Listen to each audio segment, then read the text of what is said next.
stand up and shout mice. Mice! Mice!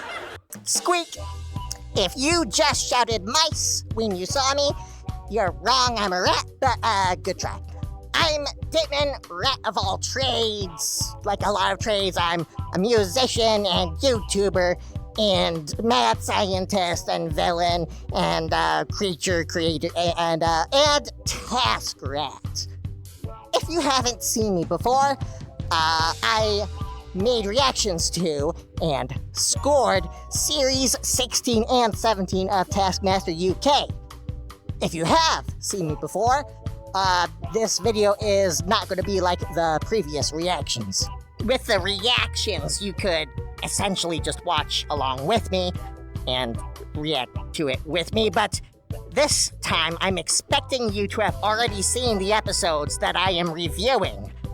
Otherwise, these videos will be full of spoilers and just make no sense.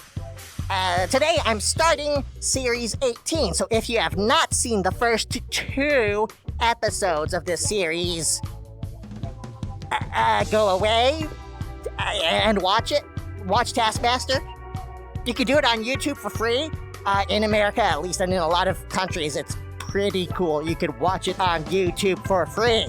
Okay, maybe some people have left, but for those of you who are still here or just came back, here's what my new and improved format will look like. Each video will contain recaps for 2 episodes. I'm kind of trying to speed things along. I think that will work, and I will talk about every task in order. That makes sense, and I will share my scoring whilst comparing it to Greg's inferior scoring. So I'll be focusing on the points, but I will share some quick thoughts on the tasks themselves and the attempts, if I think I have something novel to say about it. There's other podcasts and stuff you can listen to for more commentary and conversation, so I'll do a little bit about that, but I'm trying not to tell you stuff you've already heard before. I will be giving opinions, though, about the scoring and why my scoring is right. After talking about every task in 2 episodes, we are going to do a deep dive into the stats. Yes, there's going to be numbers galore in these videos, so yeah, get ready for that. And lastly, maybe some impressions on what I think of the cast members. After I go through the scores for 2 episodes, we will take a deep dive into the stats. There's going to be numbers galore in these videos. And after that, I guess I'll give you some impressions on the contestants themselves. These are 5 faces that I've never seen before. Why would I have seen them? They live across the ocean. Okay, I'm excited. It's been about a month since I recorded anything, actually. So, let's get to it. Also, I should mention Patreon. That's patreon.com/ratofalltrades, which is where you can get these videos earlier. And that's about it at the moment. I'm not going to be, doing a separate cut of these videos, so it's really just early access over there. Episode 1, Prize Task. The best thing that has been inside you. So prize tasks are almost always subjective tasks, which means this is a great opportunity for Greg and I to have wildly different scores. And oh look, we have wildly different scores here. Let's break it down. So I'll go from my worst to best. 1 point to Emma. She brought in a USB that definitely hasn't been inside of her unless she wants to claim she ate it or something. But no, she doesn't claim that. She claims it represents something else that can't have been inside of her. Her ex? I don't know what she's talking about there. Are they into Ford? Maybe? I don't think so. I don't think that's what she's talking about. But yeah, this task does not work on any level. or this prize does not work on any level, so just 1 point to her. Rosie's letter opener was disgusting. I'm a rat. I know a little bit about disgusting. But there's like some types of disgusting that I really don't like body stuff, things that like body humor, weird. That was weird, and I didn't want to think about it, so yeah, she did get an amazing reaction out of the crowd and from Greg and everyone. But my big problem with that is it's supposed to be the best thing that has been inside of her. It was inside of her, but how is a letter opener the best thing? Doesn't make sense to me. In third place is Baba's stew, oxtail stew. Like Emma's, this technically wasn't inside of him. I know what he means, but that also means I can't score him very highly because this oxtail stew was not inside him. And also, out of all the different types of foods you could bring in, all the types of food you could claim are delicious, I have no idea why he chose this particular thing. It is a very weird choice. But then, we're going to get into the 2 prizes that I actually liked. I liked both of these. And we'll start with Jack's toothbrush. Of course, this is one of the best things, because, teeth are really important, okay? They're important to us, they're important to other rodents, beavers, etc., and he's taking care of them with a very beloved toothbrush. And the fact that it's yellow does not bother me because look at these. They're yellow, so. And lastly, Andy's lungs definitely take the top spot. I don't know, well actually I do know what Greg was thinking, but these lungs, so Andy clearly was experimented on at some point, or had some heartbreaking surgery. Well, not heartbreaking, lung-breaking actually, but yeah, maybe it's something personal that he doesn't want to talk about, but he ended up, after the fact, with a really cool souvenir, his lungs, but he didn't want to talk about it. He didn't say anything, so I guess that's why Greg didn't give him anything. Well, he gave him 1 point. But, really, that would have been a cool story, and I'm just kind of imagining what it would have been, because I can relate to that. Overall, this is not a good start. My first place was his last, and then his 2 first places, his first and second, were my last 2 contestants. So, yeah, let's hope that we have an objective task next, where the scoring is much easier. Oh, look, that's exactly what's next! Next up was the silent task. There are several intriguing aspects of the first filmed task, but you should already know that, you've seen it, and like I said, I'm going to try to only talk about my points and anything novel. I'm going to try to not repeat what you know already. But a quick summary. Contestants weren't supposed to read anything out loud, and then we saw the first attempt without knowing what the task was, and you know what? Andy's attempt was visually fun. It was kind of like a silent skit, where, like we just walked in and see a skit happening, and we don't really have any preconceived notions on what's supposed to happen, so that was technically interesting. But then, it turns out they're supposed to stare at a camera and then eat an invisible fly, and then look at some letters, and then tear off the seal, and then say a word starting with Q. Okay. So, I noticed that Andy and Emma stayed completely silent the entire time. Well, it wasn't stated in the task exactly.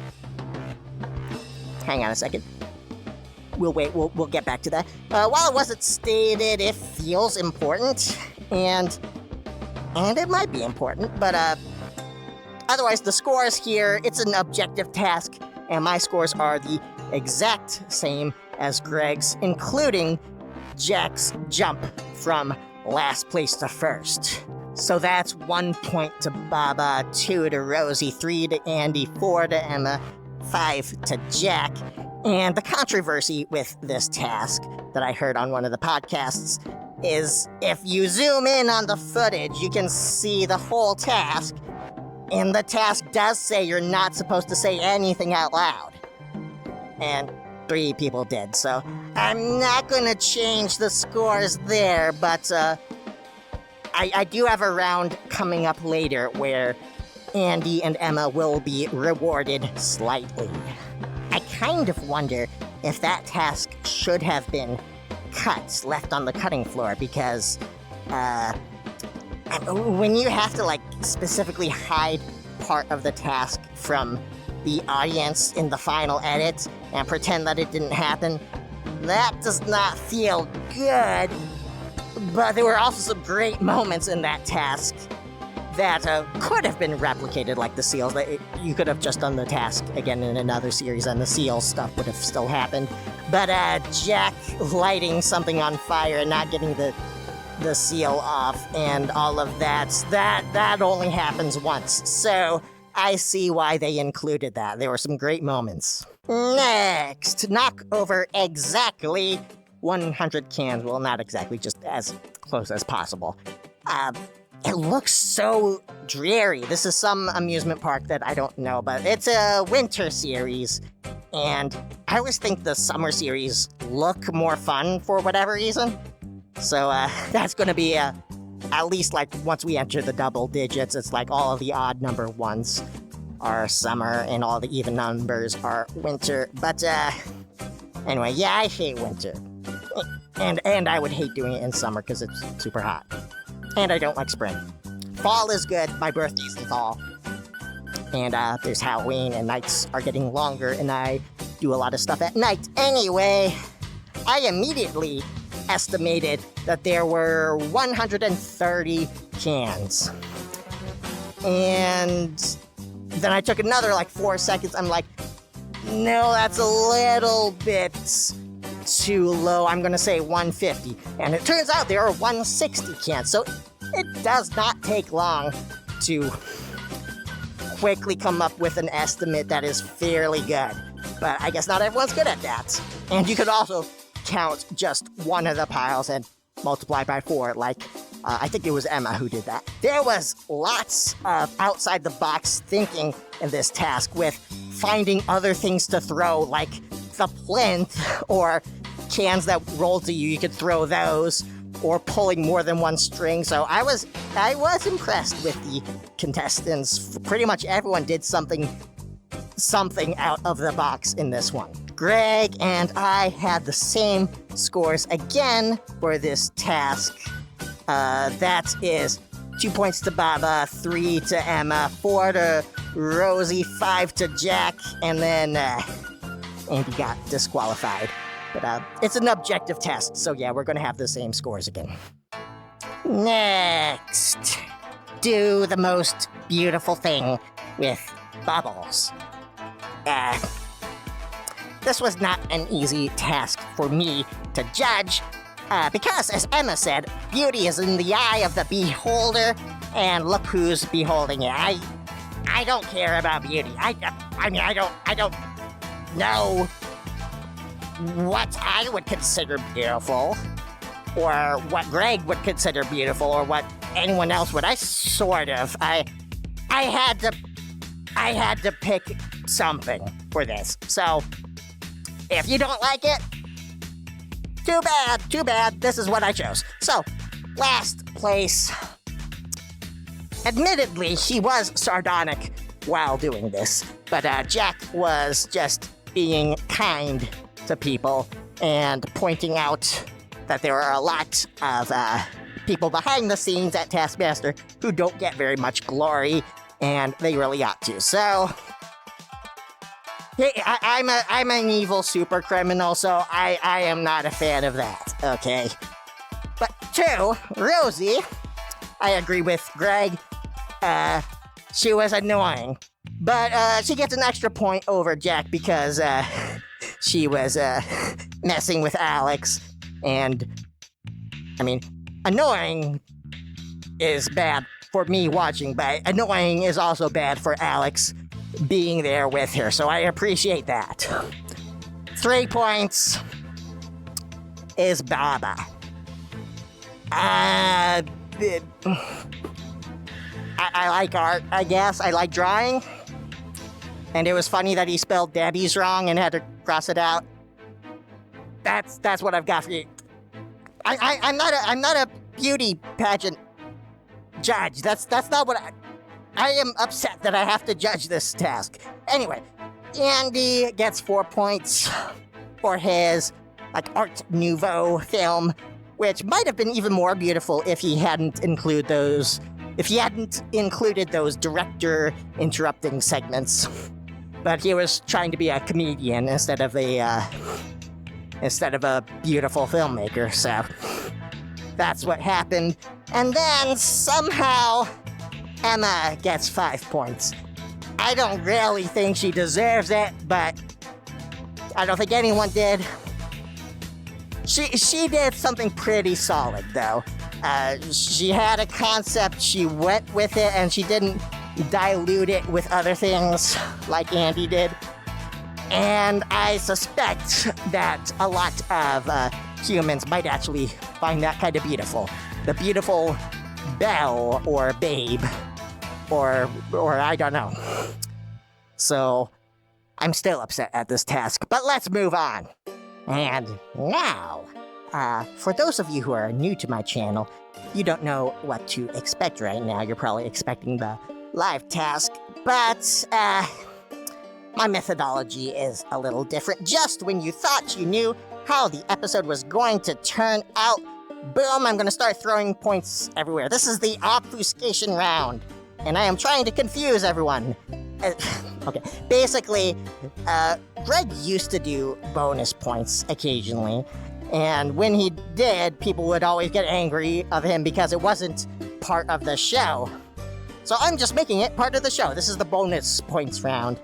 And it also makes it harder for statistics and stuff, which is something that I do. And the other thing I was gonna say is Greg is still technically awarding bonus points, and he just does it by points inflation.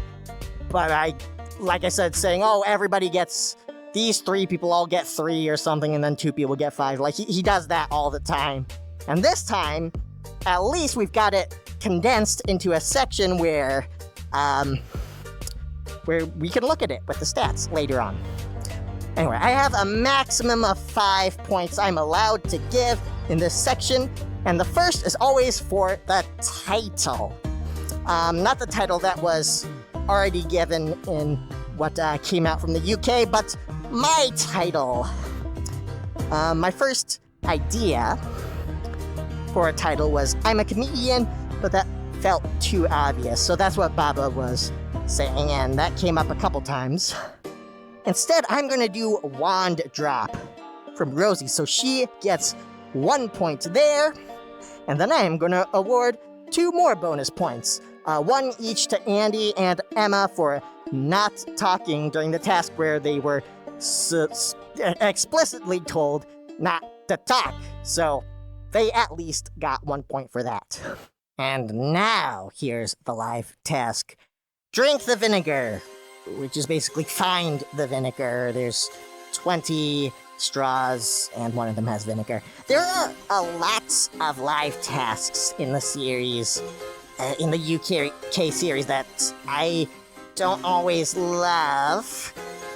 Sometimes because of the task itself. Not usually that, but more so, the scoring system gets wild somehow. So this is an winner-takes-all task, and I do those differently, where I just give the winner 3 points instead of 5, because 5-0-0-0-0 is kind of a big game changer, and I don't think that should happen too often.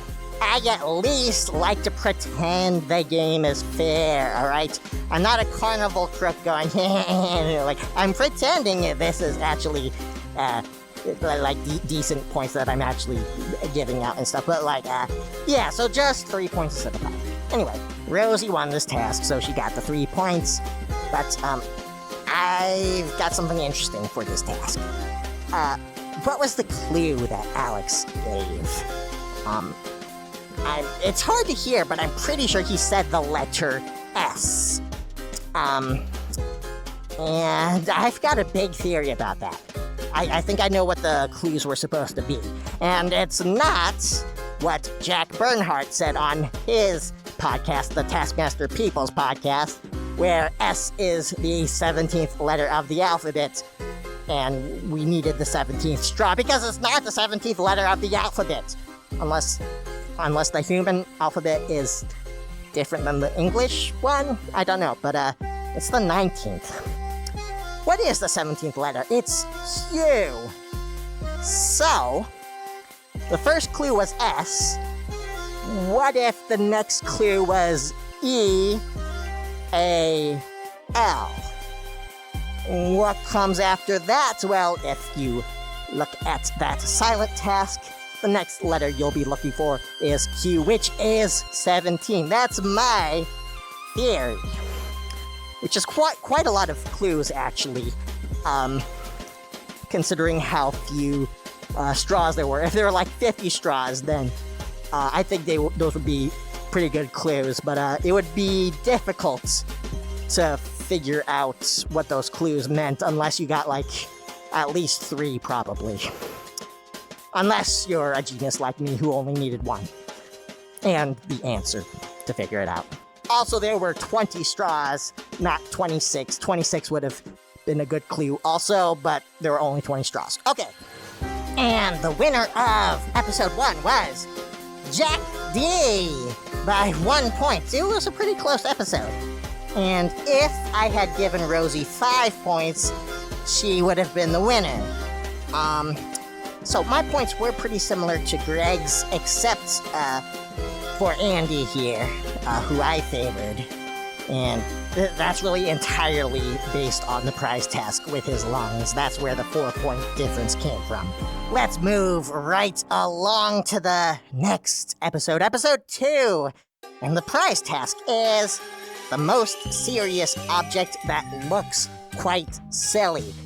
Which is a great prize task, honestly. It's just, it kind of gives you the punchline already, which is cool.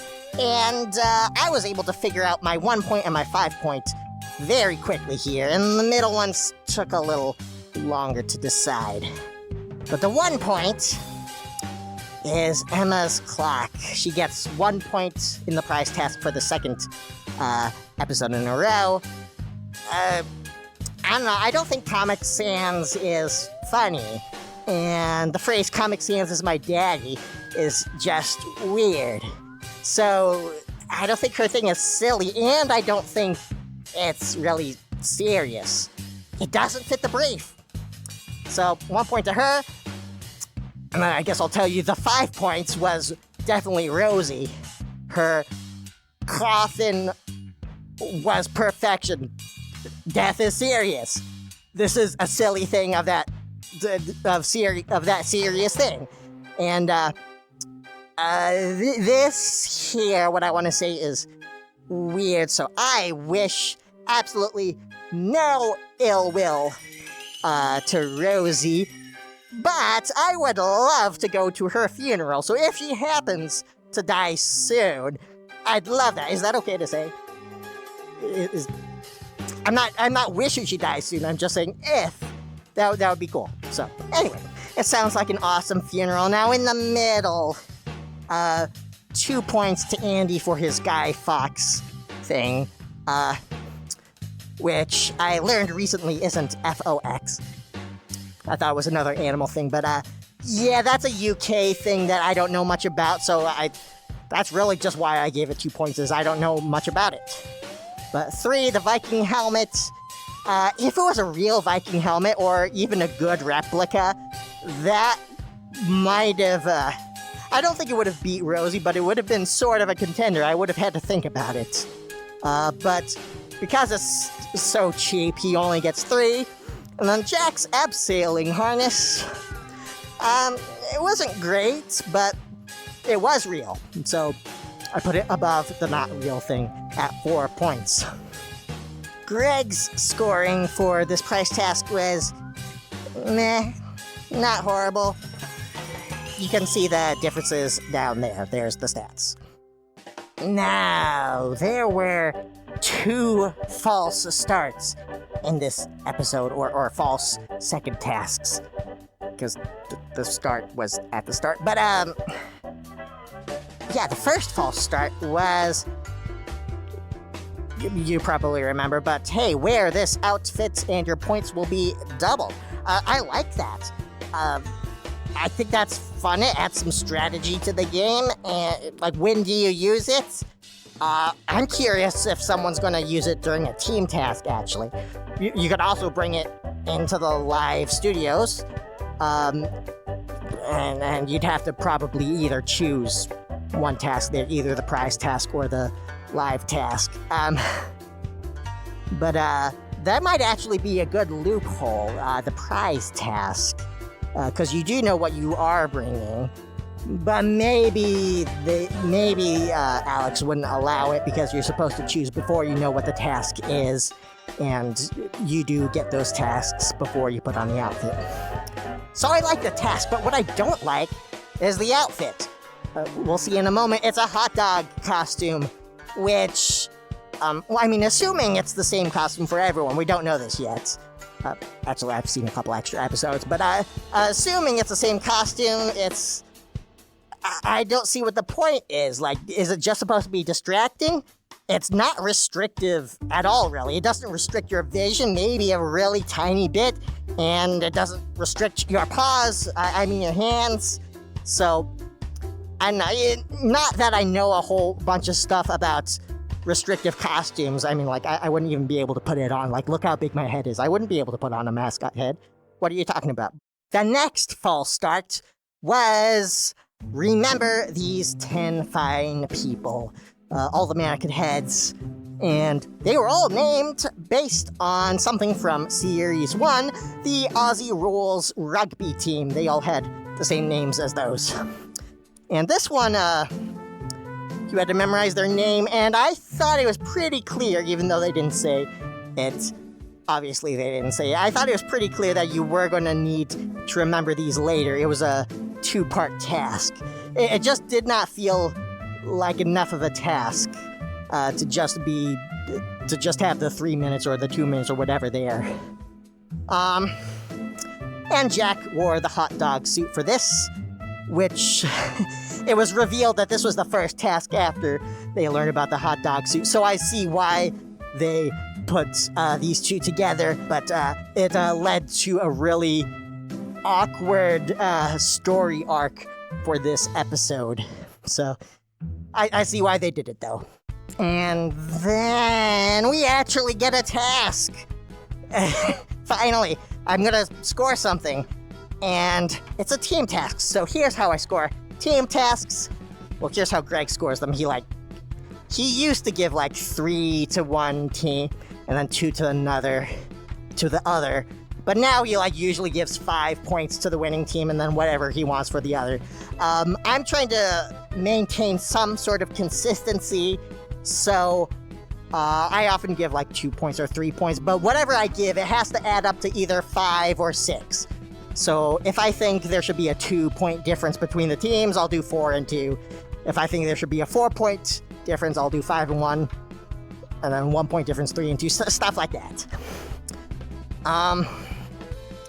So I was not impressed by... Well, okay, the task was, as a team, become an impressive multi-headed creature. Do something impressive. And explain what you're doing and why it's impressive. And I was not impressed. Greg was somehow even less impressed. He gave everyone 2 points. Which, I mean, I don't disagree with, actually, but, I don't disagree very much with. I did give the team of 3 4 points for the smoothie, and then 2 points to Jack and Rosie.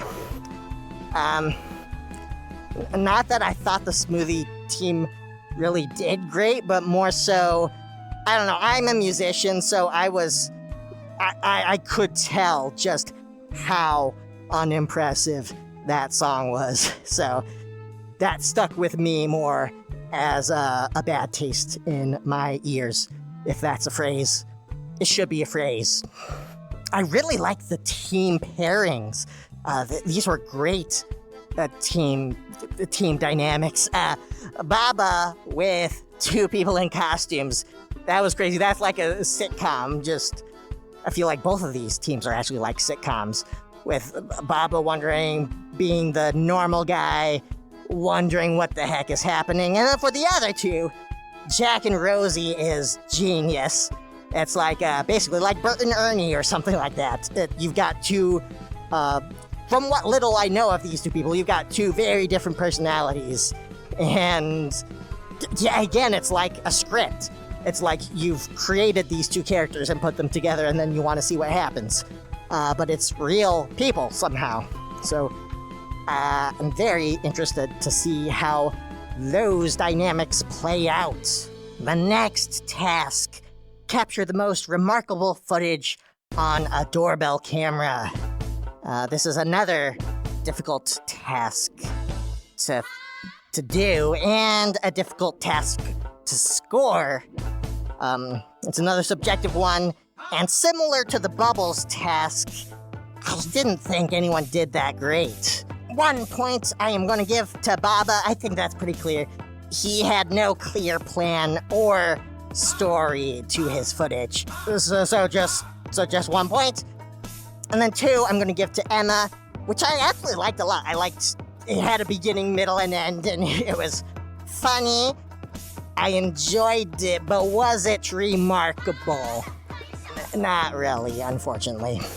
So, nice try. 3, this is where it gets interesting. I'm gonna give 3 to Jack. He had a genius idea, which was take the doorbell cam off, which, if you do that, if you take the doorbell camera off, you need to do something interesting with that, and he turned it around and filmed something 3 feet away. So, also, once you do that, it kind of stops being a doorbell camera and starts being a camera. So, once you do that, you need to somehow use it. Maybe what he should have done is find a different door and have something remarkable happen there. Anyway, what he did was interesting. Watching the sewers, I live in the sewers, which kind of just means I'm unimpressed by the footage, because I've seen other things, bigger than a banana and stuff. Not going to go into that, but yeah, so it was kind of mundane for me. Then 4 points. I'm not going to say I made a mistake here, because I don't make mistakes, but 4 points goes to Rosie. I think she maybe shouldn't have been the first one shown, because it kind of sets the bar too high, and it kind of makes you feel like she must not be one of the best ones. Like she must be like a 3-pointer or something. But actually, she was definitely in the high end and maybe supposed to be the winner. So I think if she had been shown last, I may have given her 5 points, but instead I gave it to Andy. My thought process here was, Andy has some weird films. He's already done one for the Bubbles, and I guess I'll reward this one. I think I was thinking I hadn't rewarded him for the previous one, but actually I had given him 4 points last time for the Bubbles. So, I don't know. But his video had promise with the ghosts and stuff, but it just quickly lost momentum, and I'm not sure what the ending was supposed to be. So, I did give him 5 points at that time, so I stand by that. That is not wrong. Whatever I think of in the moment is correct, but I want to be more correct next time. So, yes. Then we can look at Greg's scores, and he had the exact same order for everybody except for Andy. Task number, I don't know, I'm calling it task 4.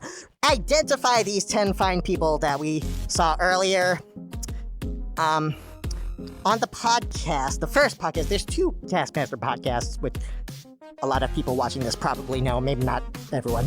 But Ed Gamble was wondering how long would it have been between the first half of the task meeting the fine people and then the second half here.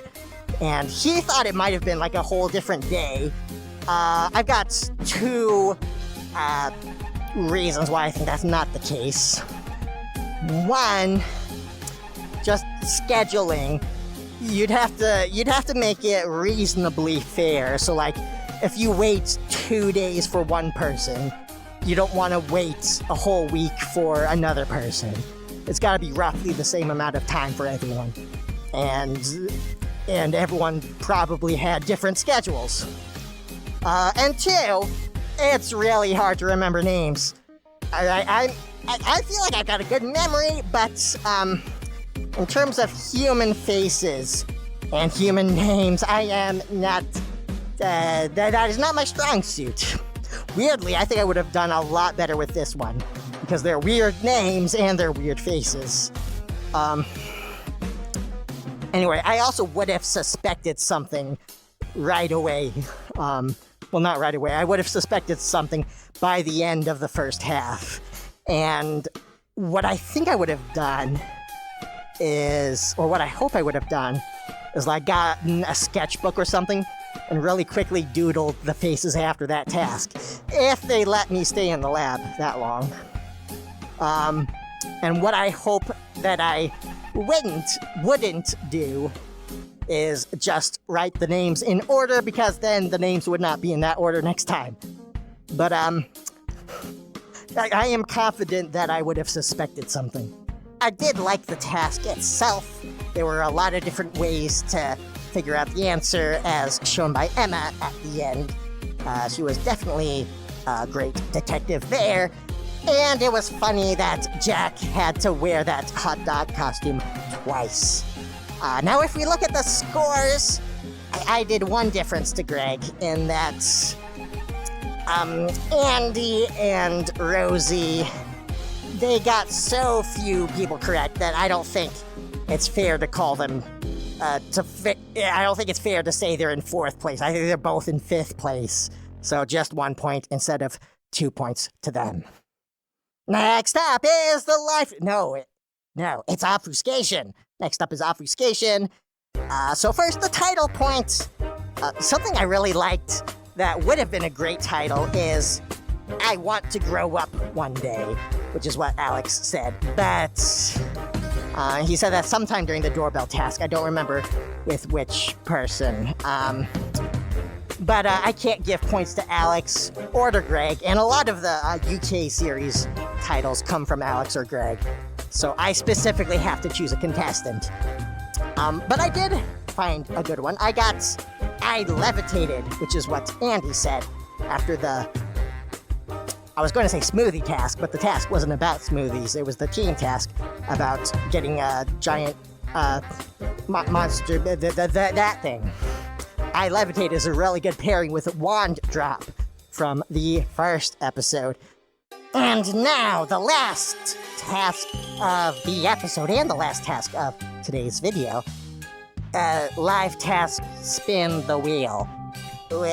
We have not had good live tasks this series so far. This one was pure luck. As far as I can tell, I don't think there's anything besides just spinning. It's just pure luck. But at least it wasn't an elimination task or a winner takes... Well, it was elimination, but at least it wasn't a winner takes all task. So I got to do 1, 2, 3, 4, 5. And the scores were, of course, the same as Greg's scores because it's objective. And then we had the end of the show, and for the first time ever, I am awarding an after-credits obfuscation point. or during credits, obfuscation point, because I saw how big that Guy Fawkes effigy was. That was human sized, like even larger because of how thick it was. So, yeah, I'm going back after Greg has given the final scores. I am going back and giving Andy another point in obfuscation because that was pretty cool seeing. It definitely feels more silly, and I know it's the Guy Fawkes is something kind of serious, even though I don't know the details. So that's the show's fault for not properly showing us how big the thing was during the prize task. That brings us to the final scores of the second episode. And that means we have a 4-way tie. Everyone but Rosie, unfortunately for her. We got 16 points for 4 contestants. I have not had a single tie this whole time that I've been scoring episodes for 2 series, 16 and 17. Both series, no ties. And I've also done a Champion of Champions and a New Year's treat. So I've never even shown you what I do for ties. What do I do? What do I do? What do I do? Well, what I am going to do here for the 4-way tie is I am going to remember that Jack actually doubled his points in the hot dog. So he got an extra 4 points, and there's no more tie. False alarm, Jack wins. So, 2 episodes down, and we've had some juicy stats already, and we've got a couple more. We've got a lot of numbers coming up, actually, so let's look at that. And here are the numbers, the juicy stats for 2 whole episodes.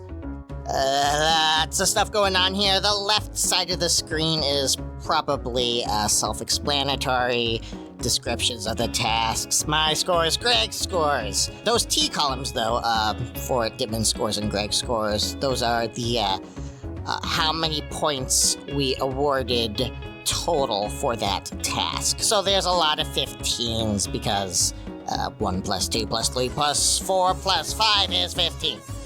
But the difference is, what is going on with all of these? Well, look at the first task. There's -4, -1, 3, -1, and 3.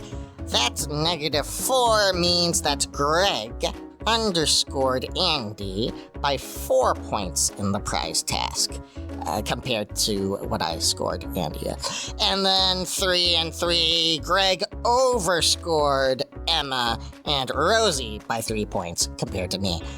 And then 2 more columns. That absolute value of T means that Greg and I really scored this task differently, very differently, as you can see, and we awarded those points to different people. But the 0 right next to it under T means that we still gave out the same number of points overall. Okay, and then that makes sense. What about the colors? It's almost self-explanatory. The first 5 columns, in the differences, the first 5 differences columns, just look at the number and then find that number in the color code, and then that's the color it is. Yeah. So the darker the color, the more different. And then yellow is negative, red is positive. You can see that. But there's also multipliers that you might see at the far right, and that is just for the final 2 columns, the T column and the absolute value of T. If you see the bolded numbers at the bottom, for episode 1, that's -1 and 25. That 25, to find the color for that, you would go to the color code and multiply the code by 8, which means that anything 1 through 8 would be the first color, anything 9 through 16 would be the second color, 17 through 24 would be the third color. That's what we have for episode 2. We got a 23. And then 25 to 32 is the fourth color. Oh, yes, and then the rest of those 2 columns is times 2 instead of times 8, so multiply the color code times 2. But enough of that. Let's get to the facts. The stat facts with a rat. So, this is still going to be looking at mostly the differences column, and there isn't too much to talk about in these first 2 episodes. The very first prize task, that was the most deviation. That had the most deviation in scoring out of all the tasks. All the tasks in these episodes. So we really started off the series with a bang. But overall, we ended up just 25 deviation, Greg and I, for the first episode, and 23. So those numbers are going to be important. That is Greg's discrepancy total, or deviation total, or dissimilitude total, or disparity total. There's a lot of great keywords there, but 25 and 23 aren't really bad. They're not great either. But I've presided over 2 series of Taskmaster so far. Well, I've judged 2 series. That was 16 and 17, and that's how I decided on the multipliers. So the lowest number I've seen for that bottom right number is 14, and the highest is 51. So I chose times 8 because that would get us 56. So we got a little bit of room to grow if Greg gets even worse at scoring someday. But yeah, that's how I decided on all the multipliers, because I have data already. Now, let's take those 2 bolded rows, the totals, and go to the next screen. Here, we've got the exact same numbers, but at the bottom, we'll start consolidating them to see where we are in the series. As you can see, I awarded Jack the win both times, so it is a shame that Rosie did not win the first episode. But the differences, I think, are far more interesting, and I have not tried to color code these yet. Maybe I'll do that another time. But in both episodes, Greg, this is Greg's fault, not mine, Greg underscored Andy by 4 points, both episodes. Alright, the reason for that was, in the first episode, it was the prize task. The second episode, it was the doorbell camera task, or at least I was responsible for 3 of the 4 points. So I will keep an eye on that, because I do think maybe I am being too kind to Andy. We'll see. But if you look at those, that's -8, -3, -1, 1, and 5. It looks like there's some sort of proximity effect going on. Folks used to accuse Greg of, well, we already talked about points inflation, but also not liking the first chair because it was the furthest away from him. Or that was the theory. Nobody in the first chair ever won a series. Well, eventually someone in the first chair did win a series, but it took quite a while. So they wondered if you sat closer to Greg, did you get more points? Here it looks like the exact opposite. If you sit closer to me, the viewer, you will get more points. Rosie also has a kinda high difference so far of 5, which is weird because I don't dislike her. I've been enjoying her, but her prize task, the first one, was disgusting. And that was a 3-point difference, and there was a 2-point difference in the first live task, and everything else evened out, but that's where 5 of the points came from. Anything else on this page? Yes, the overall range of scores. Mine goes from 25, Baba in last place, to Jack with 35, a range of 10, whilst Greg's scores have a range of 15, so my race right now is quite close. The UK race sorta close. Those were 2 excellent episodes. I like to complain, so I won't call them excellent. I'll call them good. I didn't love the live tasks. But, yeah, here are I want to give you my impressions on the contestants. Not quite my first impressions, because my first impressions were just seeing their face and name in the trailer. And I don't have much of a impression based off that. But here are my second impression would be off the first episode. So here are my third impressions of the cast members, the contestants. I think I'm going to go backwards.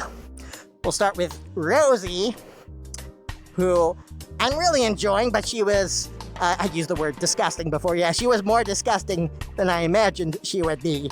And very not safe for work, which I try to keep things safe for work on this channel, so a couple of the things I'm probably going to have to skip over. We'll see how that goes throughout the series.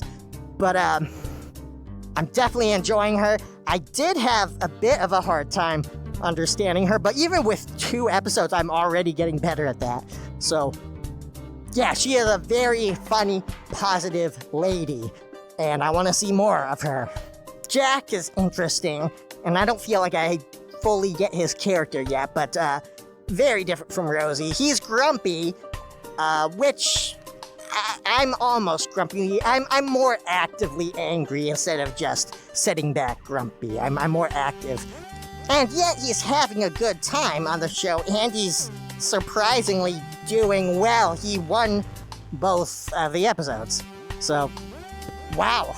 Next is Anna. She is wearing a detective outfit, which I appreciate. And is she detective-like? That's what I'm wondering. And I think in a couple tasks, she definitely has shown her skills for identifying clues and logical reasoning. So in general, yes, I'd say that's good, but she's also a little bit crazy. So what I said, I think she is a bit of chaos in a sensible package. Next is Baba, who is definitely a fun dude. He's a family man. I'm not sure what to say beyond that. I don't think I really get him quite yet, but I'm definitely enjoying him. Yeah, and that's about all I've got to say at this moment, but I'm sure I'll have more later. And then Andy, I have a lot to say about. He has definitely become my favorite after just 2 episodes. And when I first saw him, my immediate thoughts were, this looks like a clown on his day off. And I still think that. It's his day off, he's on holiday, and he's having fun and being weird. So I am gravitating toward him as a fellow weirdo. Phew. That was longer than I thought it would take. There's just so much to dig into with Taskmaster. So I've got 8 more episodes left, or 4 more videos. Yeah, this has been a great series so far. I've seen a couple extra episodes ahead, and I am nearly up to date with them, which is exciting. An exciting change from how I did it last series. So yeah, and I took a while to start recording this video, but it will be out. Sure, I mean, it'll be out when you see this. And maybe I can get the last video up within a couple weeks of the final episode. That'll be exciting. Okay, and there's other stuff happening, like Junior Taskmaster coming out, and I don't know what else. We'll see what happens on my channel. But that's the end of episode 1 and 2, Dittman's recap of Dittman's scores, which are better than Greg's scores. That's it. Let's see the outro. I reckon I did really well on this one.